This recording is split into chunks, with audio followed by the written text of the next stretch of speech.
അജിത് കുമാർ അധിക നാൾ പദവിയിൽ ഉണ്ടാവില്ലെന്നാണ് അല്പം മുമ്പ് ബിനോയ് വിശ്വം പറഞ്ഞത്. അദ്ദേഹത്തിന്റെ അഭിപ്രായം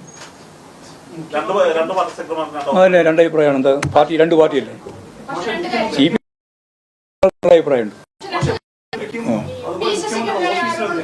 ഒരു ആരോപണം വിജയിക്കുന്നവർ പിന്നെ ആ ഒരു സംവിധാനത്തിനകത്ത് ഉണ്ടാകില്ല എന്നൊരു സന്ദേശം നൽകുന്നതല്ലേ ഇപ്പോൾ ഈ നടന്നത്? കാരണം അല്ല അത് നിങ്ങൾക്ക് എന്തോ ഒരു വാലുണ്ട്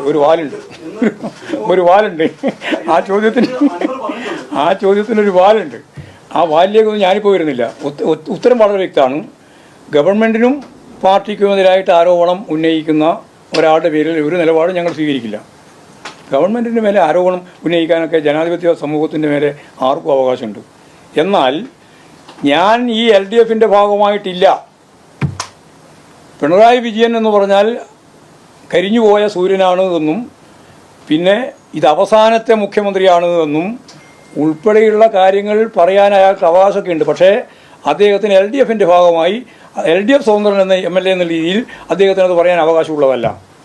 അതുകൊണ്ട് അദ്ദേഹം എടുത്തുകൊണ്ടിരിക്കുന്ന നിലപാടിനെ തുടർന്ന് അദ്ദേഹവുമായിട്ടുള്ള എല്ലാ ബന്ധവും CPM-ന് ഇടതുപക്ഷ ജനാധിപത്യ മുന്നണിക്ക് ഉപേക്ഷിക്കേണ്ടി വരുമെന്ന് മാത്രമേ പറഞ്ഞു വെച്ചിട്ടുള്ളൂ. ആര് അത് അതിന് അൻവറൊന്നും വേണ്ട. CPM-നോട് ഞങ്ങളെ പറ്റിയുള്ള ഏറ്റവും വലിയ വിമർശനം ഇപ്പോഴും വിമർശനം അനുവദിക്കുന്നില്ല. അൻവർ പറഞ്ഞതാണ്, ഞാനിതൊന്നും പറയേണ്ടത് ചോദിച്ചാൽ അൻവർ പറഞ്ഞത് വിമർശനം അനുവദിക്കുന്നില്ല.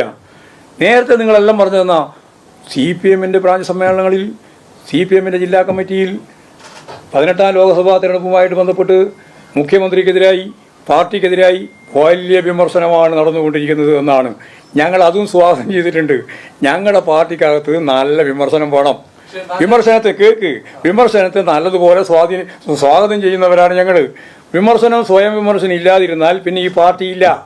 അതുകൊണ്ട് അന്നും വിമർശനം ഉണ്ടായിട്ടുണ്ട്, ഇന്നും വിമർശനത്തിലൂടെ തന്നെ ഞങ്ങൾ മുന്നോട്ടേക്ക് പോകാനാണ് ഉദ്ദേശിക്കുന്നത്. അൻവർ പറയുന്നത് പോലെ വിമർശിക്കാൻ ഭയപ്പെട്ട് നിൽക്കുന്ന ഒരു പാർട്ടിയാണിത് എന്ന് നിങ്ങൾക്ക് പോലും ധാരണയുണ്ടാവില്ല എന്നാണ് എനിക്കത് സംബന്ധിച്ച് പറയാനുള്ളത്.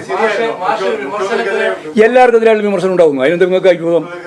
ഞാൻ പറഞ്ഞില്ല, എന്നെപ്പറ്റി വിമർശനമുണ്ട്, മുഖ്യമന്ത്രിക്കെതിരായിട്ട് വിമർശനമുണ്ട്. അങ്ങനെ വിമർശിച്ചുകൊണ്ട് മാത്രമേ പാർട്ടി ശക്തിയായിട്ട് മുന്നോട്ടേക്ക് പോകുള്ളൂ. പോരെ? വിമർശനം ഉണ്ടാകാൻ പാടില്ല എന്ന് ആരെങ്കിലും പറഞ്ഞിട്ടുണ്ടോ? വിമർശനമൊക്കെ ഉണ്ട്. എല്ലാവർക്കും നല്ല ധൈര്യമുണ്ട്.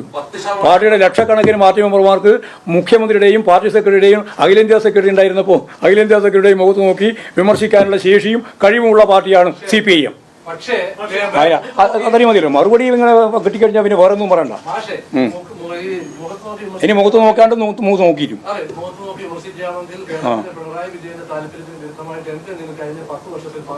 കമ്മ്യൂണിസ്റ്റ് പാർട്ടിയുടെ താല്പര്യത്തിന് വിരുദ്ധമായ ഒരു കാര്യവും പിണറായി വിജയന്റെ താല്പര്യവുമായി ബന്ധപ്പെട്ടില്ല.